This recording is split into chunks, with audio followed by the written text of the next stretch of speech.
आगे बढ़ते हैं। बिल्कुल आपको बताएं, कराची के इलाके ईस्ट जोन पुलिस ने सोहराबगोट और अतराफ में ऑपरेशन का फैसला कर लिया है। बोल न्यूज के नुमाइंदे खुर्रम गुलजार इस वक्त सोहराबगोट में मौजूद हैं। मजीद तफसीलात उनसे जान लेते हैं। जी खुर्रम, क्या कहना है एसपी सोहराबगोट का? जी जो डेडलाइन थी वो ख़त्म हो चुकी है, जिसके बाद अब हम इस वक्त मौजूद हैं एसपी सोहराबगोट के पास और इनसे पूछते हैं कि कितनी देर में ये क्रैकडाउन शुरू करने जा रहे हैं, जो आज कल रात यानी कि आज रात 12 बजे ख़त्म हो गया था। इस हवाले से मज़ीद इनसे जानते हैं।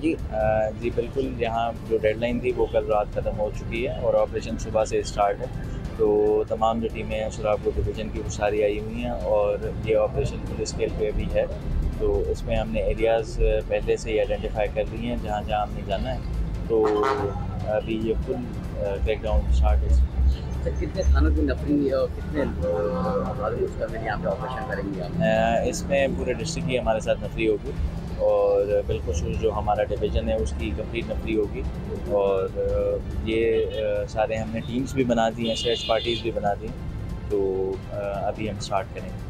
जी बिल्कुल, एसपी सोहराबगोट उज़ैर, इनका कहना ये है कि टीमें तश्कील दे दी गई हैं और सोहराबगोट और सुपर हाईवे के अतराफ़ में जो अगवानियों की आबादियाँ हैं वहाँ अब से कुछ देर के बाद जो है वो ऑपरेशन का आगाज़ किया जाएगा और जो यहाँ मुकीम गैर मुल्की बाशिंदे हैं उन्हें हिरासत में लेके होल्डिंग कैंप मुंतकिल किया जाएगा। कुछ देर बाद ऑपरेशन का आगाज़ किया जाएगा। खुर्रम गुलजार, आपका बहुत शुक्रिया। और सब्सक्राइब करें और बेल दबाएं ताकि कोई खबर रह न जाए।